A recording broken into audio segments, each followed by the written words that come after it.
Good morning. It is 11:28 a.m. I almost missed morning on Saturday, April 2nd, 2016. I'm Christiana Ellis and I just got up. This is 5 more minutes. I did, of course, get up earlier to take Luna outside, but then went back to bed. Uh, this is about the time that I tend to wake up when I do sleep in. But boy, I think I needed it this time. Yeah, I'd had an issue with staying up too late over the course of the week. In any case, here I am. Here I am doing this video and thinking of something to talk about, desperately flailing for a subject of any kind. No.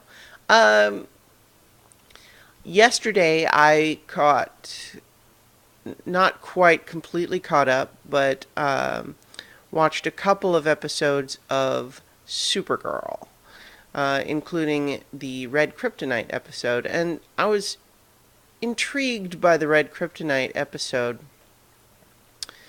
First, because I thought it was kind of a surprising direction to take the story in, especially in the first season. Because I normally would think of that as being something that you would want to do. You know, that's kind of a later, it's more like a desperate variation when you're trying to scramble to come up with something that would work. When I think that this show wasn't at that point yet. And I still think they're not. I think they chose to use it in a different way because they took the story much further than I expected. You know, for an episodic show of this type, I certainly would have expected the episode to end in the sort of, oh my gosh, we've got to turn her back before she does something irreversible.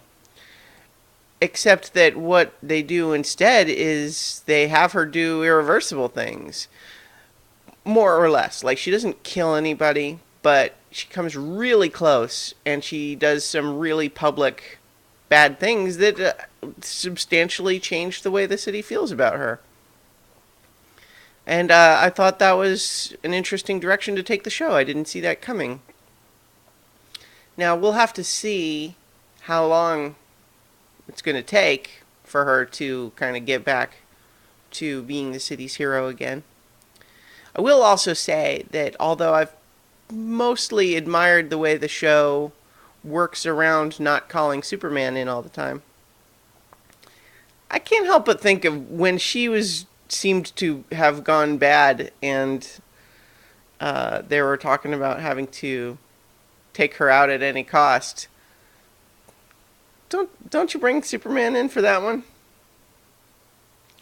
Although it would be interesting if what if they discussed it and their rationale for it was she's acting this way because she was contaminated with red kryptonite. What if we bring Superman in and it affects him too?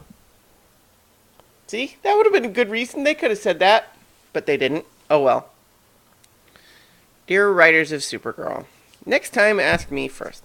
No. But in any case, I continue to enjoy the show because even when it turns darker, it's handling it in a different way. You know, when she's causing lots of devastation or being, you know, that's intended to be a very dark turn of, you know, like, oh my gosh, this is not her, this is going so wrong.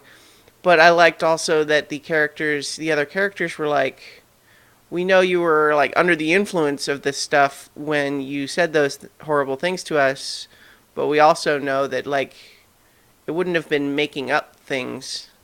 It just made you express all of your deepest, most angry thoughts. And so that means that there's an element of that in there. Maybe we have to work on that. And so I thought that was an interesting way to take the story, even if, to be sure, that episode isn't as light and fun as I enjoy the show being. But even still, the whole episode becomes kind of a referendum on, like, well, who is Supergirl? How is she perceived? How does she need to be perceived in order to work? all of that sort of stuff. And I really enjoyed that because they are, of course, they are taking the approach to Supergirl that I wish the movies would have taken with Superman. Um, but, oh well. I'm thinking I might go to see Batman versus Superman this weekend. Just so I can participate in the conversation. And besides, there's a part of me that looks at some of the really awful reviews and feels like people are exaggerating or piling on. Like, I know that the story is not the one that I wish they would have told, but that doesn't make the movie the worst thing ever. Anyway, we'll see. I will talk to you guys tomorrow for 5 more minutes.